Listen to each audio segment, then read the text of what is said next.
Hello and welcome to the first episode of the Culture, EVP and Leadership podcast. My name's Guy Walker, I'm the CEO of Dovetail & Slate, the education recruiter, and I'm here today with Ken Merry from York College, the Principal and Chief Executive. Ken, can you give us an introduction to yourself? Yeah, good to have you here and thanks for joining us. So my name's Ken Merry, I'm Principal and Chief Executive here at York College. I've been at the college for about 14 months, originally as Deputy Principal, then as Principal and Chief Exec, and hopefully have a good chat about what we're trying to achieve here and how we're going to get there. Fantastic. So with this podcast, the aim is that we show you a little bit about Ken's view on leadership, EVP and culture. With that in mind, we're going to start first off with the question around culture. So for me, could you describe your culture in its core values and a few words about its culture? Yeah, so the culture of the college is underpinned by four core values that we use, and we use those throughout everything we do. So it's ambition, success, respect and care, and those four things determine the conversations we have with people. They are about how we recruit learners for programs. It's about how we make sure that we support staff and students to be really successful. And I think the underpinning culture of the college is we want to be a brilliant college. We want to do things the very best way that we can, and whilst we have ambition, success, respect and care at the core of what we do, it's also underpinned by an element of integrity, about doing the right thing in the right way for the right reasons. And my view of all of that is if we do the right thing in the right way for the right reasons and then reflect the values that we hold so dear across the college, then we're not going to go far wrong in terms of where we want to get to and how we get there. Yeah, and those values seemed right at the core of your mind, so you haven't got a prompt sheet with us today, so that's just come straight in. So to me, one of the biggest struggles with culture and values is how you embed them. Yeah. So what have you done to embed the values so well into the college? Well, we refer to them constantly. So they're advertised in the atrium. They're hung on flags from the second and third floor balconies, so everyone when they walk into the college sees them straight away. The branding we've got at the main entrance of the college, so they're visual, but also we just make sure we refer to them frequently throughout. So students, when they come to us, sign up almost like a partnership. We ask them to come as their best version of themselves, to be ambitious, to be ready for success, to be respectful to everyone, and to care about how they're getting there and the people they come in contact with. And that kind of partnership is, well, if they give us that, then we provide them with the tools to be really successful. Either that's through really high quality teaching or really good pastoral support. We become their biggest cheerleaders while they're with us for ambition, so we talk to them about how they can go on and be the very best version of themselves when they leave us. And then the respect bit, it's kind of mutual, because we deal with students who are at that really unusual and challenging age between they're not really children but they're not yet adults. So we've got them from 16 to 18, and they do most of the growing up whilst they're with us. So that mutual respect is really important, because it's given. It's not one of those things that has to be earned. It's given, and then we work with them on how that works. So, and the care bit is just we care about everyone who's here, staff, students, stakeholders. We want the college to be seen as being really valuable to them in their next steps and their careers. Yeah. So it fits quite neatly. Yeah. Is that something that they sign? Is that something that they commit to undertake? Do they read through it and go, yeah, well, I agree with this? No, we don't do any kind of formal signing of it. It's just implicit in everything that we do. It's talked about by me in my principal's presentation at open events. It's referred to through induction, and we've got our newly developed personal and professional development program, which is kind of a tutorial program, which is underpinned by those four core values as well. So everything that we do is linked to that, but it's not signed, it's not written down. It's implicit that when you come to an organisation like us, because we are a lovely, welcoming, inclusive college, when you come to us, that's what you're signing up for. I love that. And this isn't a trick question, but it is maybe a challenging question. If I went up to one of your students at random today, do you think they'd be able to name your values?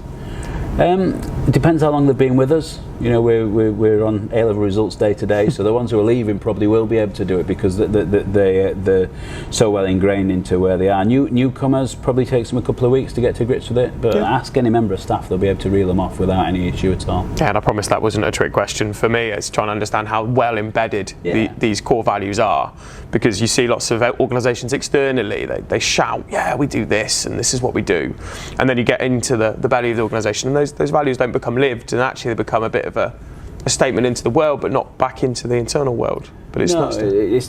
We certainly have them at the core of everything we do. I mean, you joined us for our Reach Awards at the end of last academic year, and all the awards there are underpinned by the core values. We had people who won because they were really caring. We had people win because they were really ambitious and really successful, and so it does permeate through everything that we do. And what I saw at the Reach Awards was a lived culture.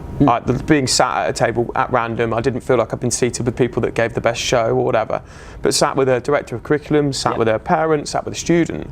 The feel that you got and the energy you got from the campus and from the people in the room was incredible, and it reflected in those values, and I think that's brilliant. And how important to your leadership do you think having a values-driven approach is? Because I think that's what we're talking about here, is values at the core. It's really key to me, and when I'm recruiting for members of staff, particularly amongst my senior team, I look for fit. Yeah. When we get applications through and we're sifting, most of them on paper can probably do the job, or they're close to be able to do the job. What we then do through a recruitment process, as I say, at all levels, but my involvement typically is with senior members of the team, is about how do they fit with the organisation? What are they going to bring that's going to complement the organisation? What we don't want them to do is come with an approach or a view which is going to be abrasive to what we've already got. It's very much about the fact that as a senior team we set the culture, we drive the culture, and then that kind of filters through the layers of the organisation to people who are in the classroom with students and apprentices, with a view of it being kind of very collegiate and very together. We're really fortunate we're on one campus. That means that effectively everything that we do is seen by everybody. It's not a criticism of other colleges where they've got multiple campuses, but you sometimes find like little microcultures amongst those different campuses, and sometimes that's really positive and sometimes it's less so. But here everything's on one site. We've got that same cross-college view of everything. Behaviours that we're not comfortable with from staff or students gets called out quite openly, quite frequently when necessary, and we do quite a lot of work around making sure that issues are repaired and addressed, restorative practice, rather than it being a case of, well, that's it, one strike and you're out. It's about making sure it feels fair and it feels really supportive. You made a good point there about having one college and one campus. Now, again, a slightly challenging question, but do you still have pockets of culture that are different across different departments? Yeah, absolutely. And you've got to look at those mini cultures and either celebrate some of the elements of them, or do you bring them all back in under one single culture? Well, I think it's natural that you'll have kind of clusters of subject areas where you get a particular feel within construction or a particular feel within computing, because of the type of students and the type of staff that you've got in those areas. And what we try to do is we look for the really best bits out of each of them and celebrate those and address the behaviours that maybe aren't aligned to what we're trying to achieve. But in the most part, because we're all on one site, it's much easier to spot that than it is across kind of multiple campuses. It takes me 7 minutes from top of floor 4 in the far corner to be in the construction centre, and that's walking, not briskly, that's just walking. And I think having that span of oversight is really helpful. But equally, as we say, when we're appointing members of the team, either into the senior team or into the cross-college leadership team, they come ready to join our culture and our approach, rather than there being that abrasion between what they want and what they're trying to achieve and what we're trying to achieve, and that helps a lot as well. And I can see you've embedded that in the hiring process. I did a little review, had a look at it, and all the way through you're checking those values, and you're bringing people in and you're saying, well, this is who we are, this is how we want you to work with us, and it's fantastic. So living those values externally and internally. Now, you've alluded to this slightly, and I think we may have answered the question slightly, but who's in charge of culture at York College?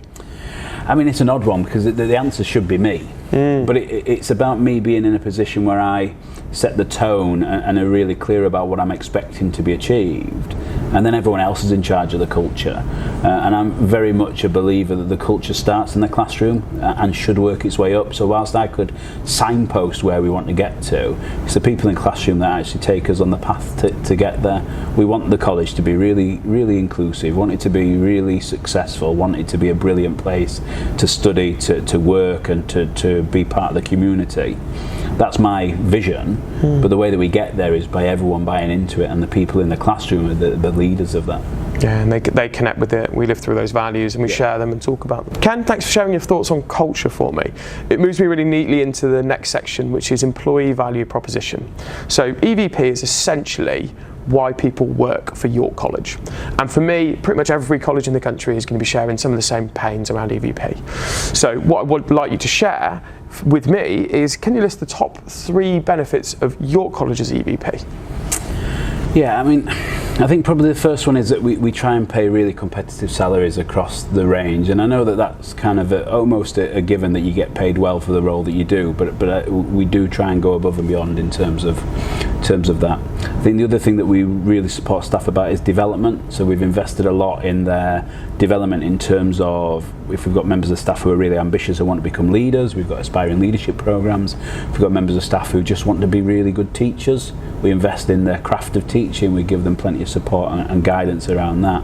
And then what we try and do is we try and make the college just a really nice place to work. We've got a few initiatives which are there to try and help staff just with their challenge of being in work. So we've got reduced price coffee available for staff if they use a reusable cup. We give them on their staff lanyard, top them up with cashless payments that they can then use in the cafeteria to get themselves a brew or a bacon roll or whatever once or twice a term. We try and make sure that the environment of the college is one which is really calm and welcoming for staff and students, so that actually they feel like they're walking into something that's really special and important.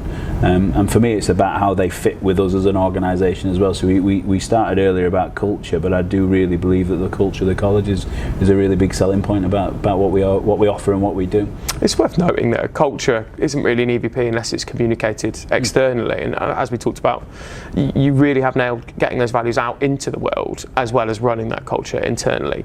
And not to push you too far, but a couple more details on about making it welcoming. I can see when I arrived here there was free parking available to all. Is that something that's on all year round? All year round, yeah. So we've got ample parking spaces available in the college. We charge staff a small amount for parking, about £6 a month we charge for that, but staff can win that back through the regular cafe lotteries that we do. They can get free parking, but part of our planning consent for the car park was we had to charge for it, so it's £6 a month to park at York College, which I think is reasonable compared to most colleges. I was in a college in central London and it was about £22 a day to park, there's a couple of issues. But as I was wandering around, I saw a gym. Yep. I saw the price list on the cafeteria. I mean, fantastic. I've seen the facilities as you come through. I think from that perspective, that's a fantastic EVP offering. So, beyond salary and the material benefits and all the other things that you've listed, what does York College do that makes it more special? What's your standout, hang your hat on? If you're coming to York College, this is one of the reasons why. For me, I mentioned it just a little while earlier, I think it's about the support that we offer to staff. Yep. So it's about us being able to get them to realise their potential, identify what their ambitions are, and we really support them. We get people ready for their next step, but in recognising that next step might not be with us. Yeah, of course. And I'm okay with that. Because actually, if we get people ready for what comes next, it's about us being able to invest in them, it's about them being able to invest in our students and our apprentices and the cross-college services that they're involved in. And if they leave us to go work somewhere else, then we should celebrate that as much as we do our students who go on to fantastic steps when they leave us. It shouldn't just be about, our focus shouldn't just be about what students do, it should be about what staff do. Because like anything, we've got a fairly narrow leadership structure, as in we've got maybe 13 departments, and therefore we've only got 13 heads of curriculum, which means that if you're an ambitious member of staff, you've only got one of 13 spots you can pick out from, and particularly because we have our heads of curriculum aligned very closely to the curriculum areas of specialism, you've probably only got one spot to aim for, and because people come to the college and they stay with us, that means that opportunity might not be there when you're ready for it. Yeah. So if someone leaves us to go to a neighbouring college or somewhere else, we should celebrate that as much as we would a student leaving to go on to a fantastic destination, or someone being promoted internally, because actually our role is about supporting the sector as much as it is supporting ourselves. I totally agree with that. There's a phrase, and I don't remember who said it, so they're not going to get the credit today, but what if we invest in them and they leave? Wow, terrible. What if we invest in them and they stay?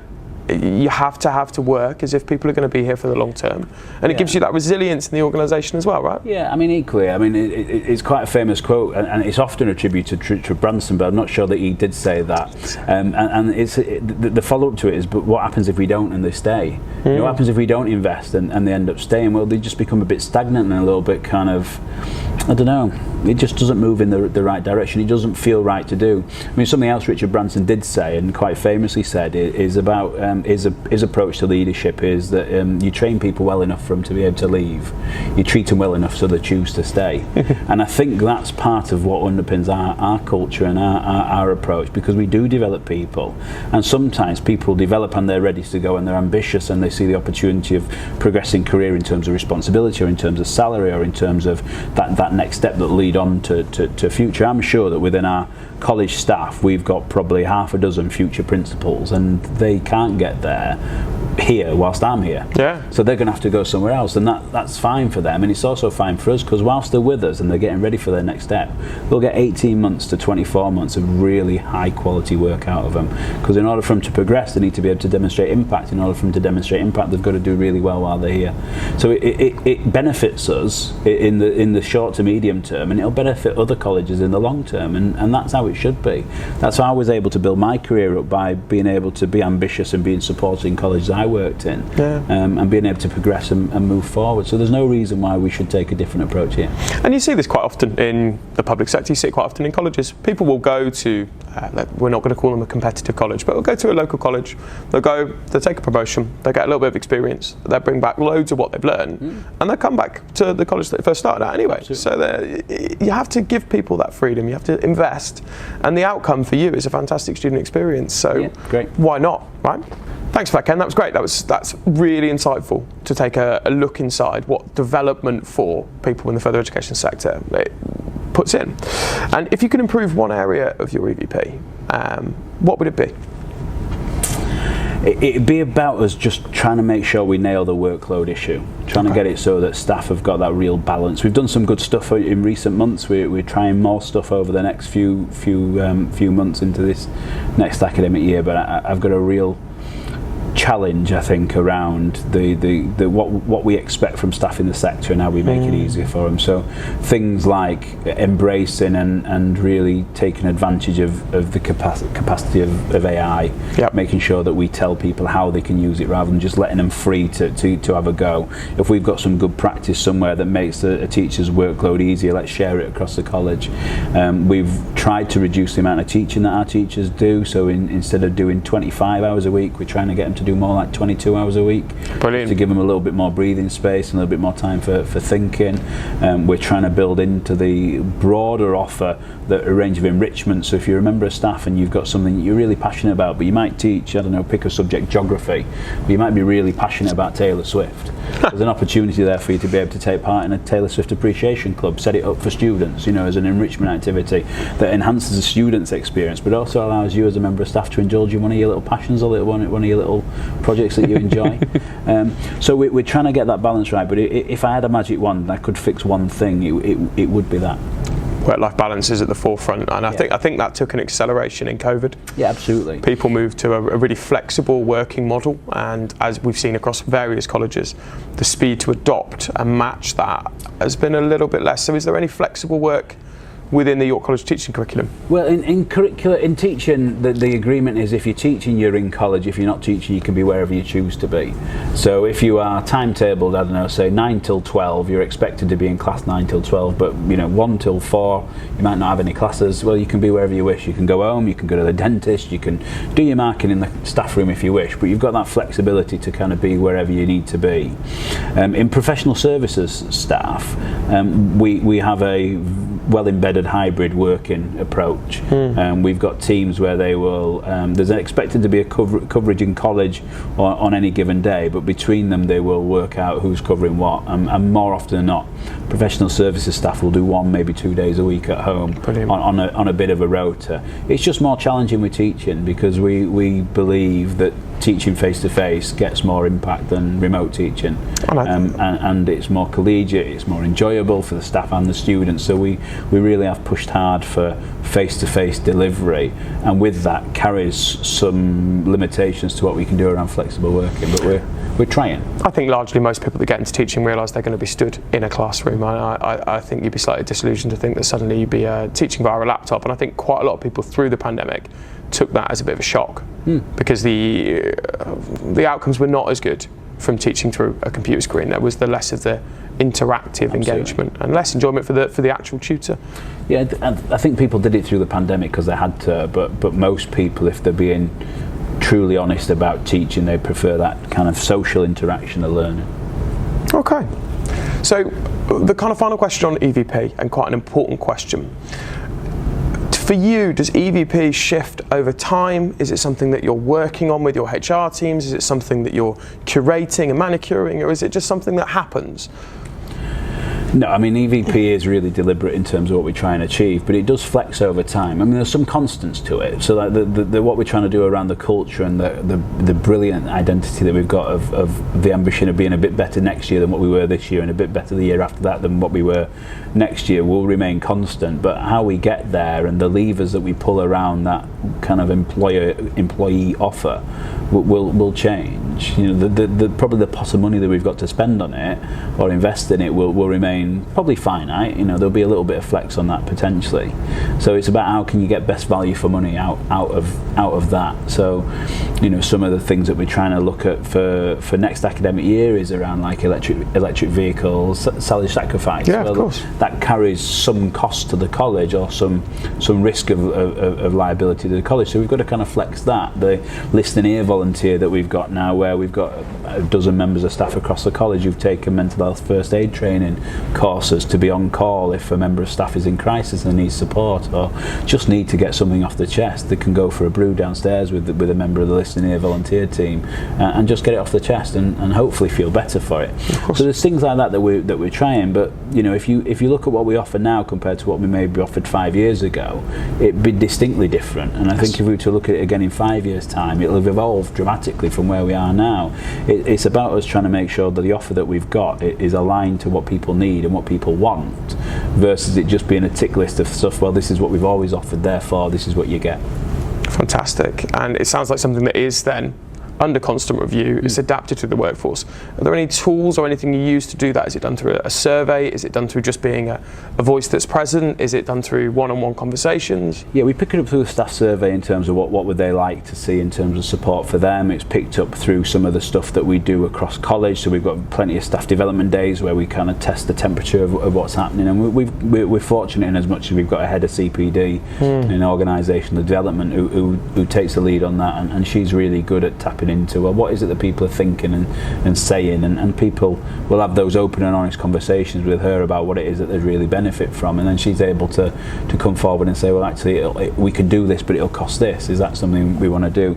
I mean, one of the really exciting things we did, which was really interesting at the back of the last year, was a varsity tournament between us and Ask and Brian. You know, we don't compete. We are fairly local. And we had a wonderful afternoon of a range of stuff, which went from tug of war competitions to rounders to painting pictures of principals to it's all fun and games, isn't it? And it's about it being that type of thing, with people being able to enjoy themselves at work, even if it's just for an afternoon. The way that people bought into that and that competitive edge that suddenly came out of some of the people you've known for years, and you look at it and you think, well, this isn't going to be your bag. You know, sleeves rolled up, rounders bat in hand, and sweatband on, and they're off. So stuff like that just really helps the kind of atmosphere and the feel of the college, and it's underpinned by, we just want people to really enjoy working here, because a happy workforce, I mean, it's a bit of a cliche, but a happy workforce works really hard. And it does great work for the students, and students pick up on energy. We're beings of energy. We do feed on it, and students see it. Thanks for that. I feel like I understand a lot more about your views on EVP, but also York College's approach to EVP. This last section is for you, Ken, separate of York College and just about Ken Merry. I'd like to understand some of your views upon leadership. So some people might not know this, some people will know this. What is your leadership style? I work on the idea that we employ experts to do the jobs. and that they can do their job better than I can. Yep. So therefore I leave them to get on with it. Very Richard Branson. And I work on the idea that they have the authority and the autonomy to make any decision that they wish to make, so long as it's moral, ethical and legal and it impacts positively on students and apprentices. And that gives them the freedom to have a go. If it doesn't work, then so be it. They've tried something, you've learned that what you were doing before works better, and you just don't do it again. And that idea of having people who do their jobs really well and better than I can is really useful, because it allows me to focus on what I need to do. It allows me to focus on leading the organisation. It allows me to focus on some of the external stuff that we need to do. It allows for me to be able to think about how we get to where we're trying to get to, whilst knowing that the operational side of running the organisation is being done really competently by people who I can trust. So I think if we were to kind of summarise it in those three words, it's about trust, it's about autonomy, and it's about kind of moving forward at pace. Whilst being legal, ethical and moral, which I think as headline figures, I think they're very good lines to draw. Yeah, probably. They're the red lines, you know. We have a phrase that we use in recruitment, which is lie, cheat or steal. Which probably doesn't conform too much to that, but it's basically to say to someone, there's nothing stopping you from going and borrowing something or taking something or cheating in a test. So if it's a presentation and your job is to get someone, get promoted or get in front of someone, it doesn't matter if you've nicked that presentation from someone else as long as you deliver it right. So there's no cheating going asking the CEO, what do I need to do for my promo presentation? So share as much as you can. So as long as it sits within fair boundaries, it's absolutely fine. What leadership principle do you value the most? Integrity. Strong. Well, it comes back to what we said at the very start, isn't it, about doing things in the right way for the right reasons. If you're guided by that all the way through, you know, if my guided compass is about what apprentices and students need, then we end up doing the right things and we get to where we want to get to in the right way. If people think that what students and apprentices need is less important than what they need, then they're probably in the wrong organisation. And for us, it's about us making sure that everybody across the organisation realises that we're a student-facing and apprenticeship-facing organisation.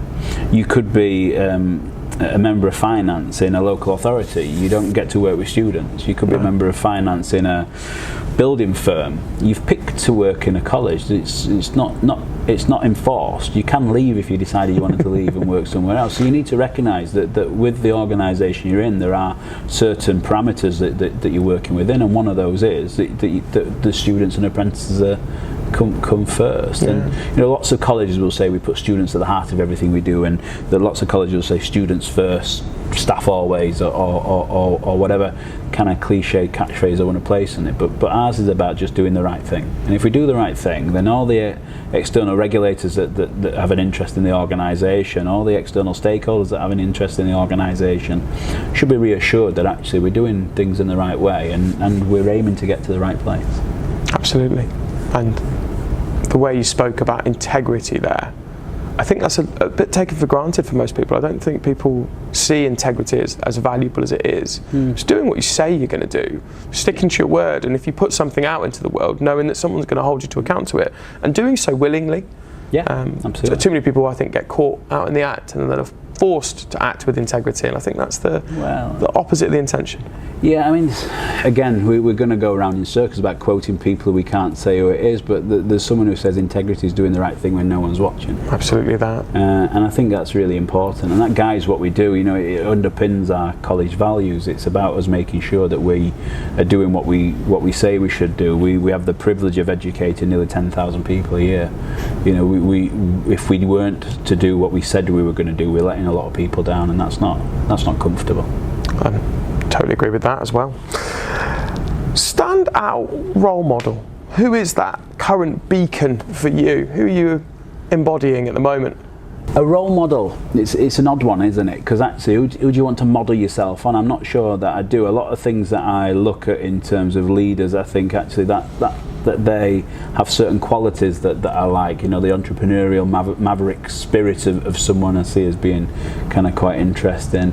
The idea of doing the right thing and doing things in the right way I really quite like. I mean, Shaquille O'Neal is one who I don't know whether you class him as being a role model, but he certainly has a streak in him that's about doing the right thing. And there's a very brief story. It's a very long story, but I'll try and make it as brief as I can. He was he had back in the late 90s, he had a $6 million a year contract with Reebok, and he basically wore Reebok shoes, and Shaquille O'Neal was, you know, one of the world's best basketball players, and he was in Foot Locker, and he heard a young boy turn around to his mum and said, "I want to wear these because these are what Shaq wears," and his mum said, no, we can't afford those, I'm really sorry." And so Shaq went and bought a pair of trainers for the kid, and you think, oh, well, that's lovely, you know, it's nice. The next day he went to Reebok and said, "Look, you can continue using my image, you can continue saying that I'm a partner of Reebok, but I'm not going to wear your trainers anymore."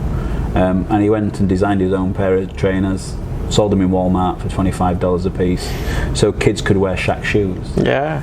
He didn't have to do that. He lost a fortune for doing that, but he did it because it was the right thing to do. Steph Curry's done a similar thing with Under Armour about trying to get him to design gender-specific shoes for female players. They had unisex shoes, and his daughter wanted to wear the same shoes that he wore, so he now wears, or certainly at the time wore, a pair of pink Under Armour trainers to play basketball in. And I'm not a big basketball fan, but I think they're just stories that kind of stick with you about people who are trying to make a difference by using their influence. We'll go with Shaquille O'Neal, and for very good reasons. Well, there you go. I think he shared quite a lot there, and it's insightful to hear. Again, it comes back to integrity and doing the right thing. So your role model almost exactly embodies what you value the most. Are you actively undertaking any personal development? Obviously, you're a principal, you're a CEO, you have been an acting one. Yeah. So now you're fully appointed, congratulations. And I don't know if there's a lot of development for principals. You've reached the top. Yeah, but then you still have to be reflective about where your gaps sit. My background's curriculum and quality, so finance isn't something I'm particularly strong on. So I made a point in the build-up to getting ready for being a principal of taking on a couple of trusteeships with charities to be able to see different sets of accounts. I've done an MBA. I'm currently on an accounting officer program that's being run by the Chartered Institute for Further Education, and I think it's important that we embody as leaders what we ask staff to do. So I talked earlier about there's loads of development opportunities available for staff. Yep. It'd be a little bit disingenuous if I then say, well, by the way, when you get to my job you stop learning. So there's always going to be bits that I want to be able to work on and improve on, and my current development at the moment is just to make sure that all the plates you have to spin as an accounting officer, I don't drop any, because there's lots of them, and it'd be very easy to let one of those slip because you just didn't know about it. Part of that program I'm on with the Chartered Institute for FE is about knowing what your kind of role and responsibility is in a practical sense of, you know, when you put your signature on a sheet of paper with an awarding organisation, what are you actually signing up for? When you sign a bank mandate, what are you telling the bank that you're willing to do? So yeah, I'm on that at the moment. I'm just about to start the new CEO program at Saïd Business School as well, so that'll be an interesting one to go on. So I've done plenty of development in recent months or recent years, and plenty more planned over the next kind of couple of years. As committed to lifelong learning in your current role as you are for your personal life. That's how it should be. And it echoes through. Can you describe your decision-making process on something when you're short on time? And now I say this because that's one of the biggest challenges of being a leader in any organisation, is making a quick decision when you haven't got enough information and you haven't got enough time. It depends how big the decision is. You know, if it's one that's going to have quite significant strategic impact, then my decision-making process is I don't make one. I find the information, I find the time, and we will pause whatever it is that we're doing to get it right. If it's something, I don't know, we had to make some decisions on the sports hall just recently where we've got a piece of building work happening and it ran behind schedule because of a problem. You've got to fix that. You get to the least worst solution as quickly as you can. But yeah, if it's a big decision that's going to have an impact either institutionally or for individuals, then we take our time over it. We don't rush it. No need to always be in a rush. Yeah, I absolutely understand that. Thank you for the great advice. So you've got lots of aspiring leaders within your college, lots of people that are coming up and through. What's your bit of advice for someone who wants to either join York College as a leader, or is a leader already in York College, or looking for that next step in progression? That bit that they can take their hat to. I think it's about Well, it's probably in two parts. The first part is about being really clear about what it is that you want to achieve, as in what is it that your ambitions look like. You know, when I first started teaching, did I want to be a principal? Probably not. But over time you develop that ambition, and once I got to probably kind of last year or so at Ofsted, I decided that actually I could be a principal and I'd give it a really good shot. So then you start kind of honing your work and what it is that you're trying to develop, almost funneling towards getting there. So I think it's about, first of all, identifying what it is that you're really wanting to do or what you want to be. And then secondly, it's about being really true to yourself. Don't pretend that you're something you're not in order to get the job that you want to get, because you'll get found out when you're in the job. People will realise that actually you played the game to get the role. Yeah. You know, when I first started teaching, I was told by a colleague that you're going to have to lose your Yorkshire accent if you're going to become a manager. Really? Now, I don't have a particularly broad Yorkshire accent, but I do when I'm around people from Yorkshire. When I'm not around people from Yorkshire, I sound really broad. But yeah, someone said, if you want to, I'll give you some advice. Yeah, speak proper. And what is proper, well, right? Who knows? Who knows? You know, you could have gone away and spent ages trying to refine an accent and neutralise it to then find that, you know, that's not you. So I think people just need to know what it is they want to achieve and just be themselves and be really true to their own intrinsic values. You know, we talked about mine earlier, about integrity, doing right things in the right way for the right reasons, hopefully at the right times, and that's gone all right so far. I would say, as the principal and the chief exec of York College, which is a fantastic college, you've probably done okay and kept your accent. And funnily enough, people won't know this about me, but I'm from the southwest of England, so I should say things like bath or tractor, but I've spent so long on the telephones that I've managed to neutralise the accent. But no one told me I'd be terrible at sales with a Bristolian accent, so I just did it all on my own accord. Maybe you got the wrong advice, you know. I know, maybe I should go back in time. So looking forward and looking into the future, which is an interesting landscape. Since we last met, we've had an election. We've got some interesting challenges coming up.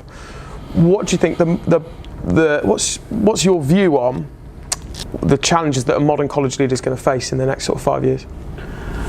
Well, I mean, it'd be very easy to say funding and qualification reforms will be the two big ones, but they will be the two big ones. I think so. I think that the challenge around funding will pose itself in a couple of ways. One, we'll really struggle to recruit staff, and two, we may struggle to have the resources that you need in order to deliver a really high quality technical curriculum. I think qualification reform will be one where it becomes a watching brief, because the incumbent government were really clear about their plans pre-election, and post-election have wound back a little bit on that, and it would be really interesting to see how the broader review happens and what the fallout from that is, in order for us to be able to identify whether that is still a risk or not.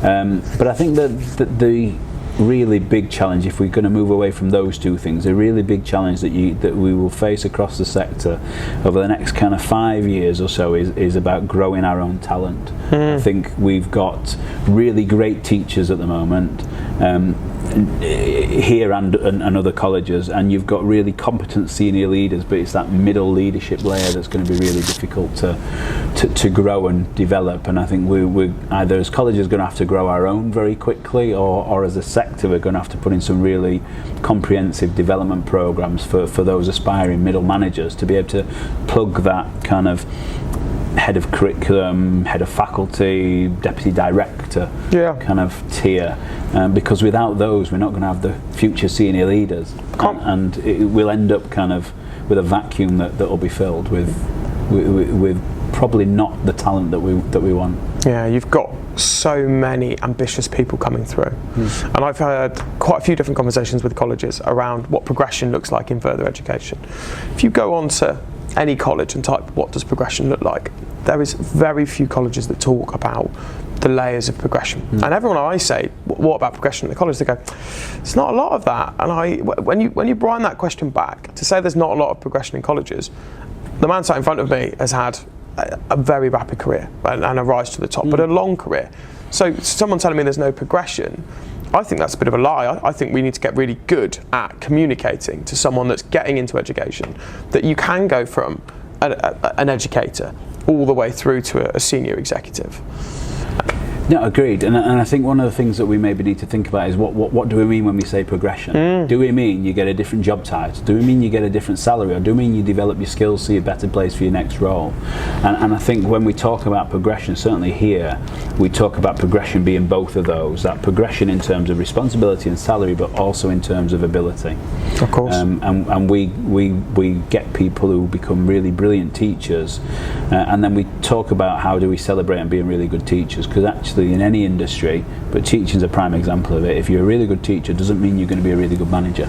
And it's about how do we get, if someone wants to be a teacher and they're really good at it, well, how do we make that seem like they can progress in that role? So we here, for example, have a route for people to be able to get a higher salary bracket if they do their advanced teacher status. Yep. We've got an opportunity for people to become mentors. We've got opportunities for people to become improvement coaches, quality improvement coaches, working with other colleagues who need help and support. That's all progression. Doesn't mean that you become a manager. It means that you're actually able to progress your career in a different way. You know, one of the programs that our staff really want to teach on is our teacher training program. But managers don't teach on that. So does that mean that they're not progressing because they're teaching a program? Of course they're progressing. It's just about what does progression look like. Progression isn't always linear. It isn't like lecturer to senior lecturer to manager to senior leader. It can have different parts to it, and it's about finding something that someone's really passionate about and really good at, and enhancing and improving that, rather than shoehorning them into, well, this role pays £3,000 a year more, so off you go. So what we're talking about is something called mastery, which is a little known human intrinsic driver. So it's one of our core 3 things that we require. And if a college, your college or any other college, can find a way to encourage someone to perfect their craft, it's that art of doing the same thing and getting a little bit better and a little bit better, needing nothing else other than yourself to drive yourself forward and become that little bit better. So most humans are intrinsically driven by mastery. And that concludes our section on leadership, Ken, so thank you very much. So Ken, thank you so much for coming on. What you've shared with me today has been incredible insight around culture, around EVP, and then your own personal leadership journey. Is there anything else you want to share on this podcast before we sign off for the day? No, thanks very much for joining us, and you're welcome back anytime. Fantastic. See you later. Thanks, guys.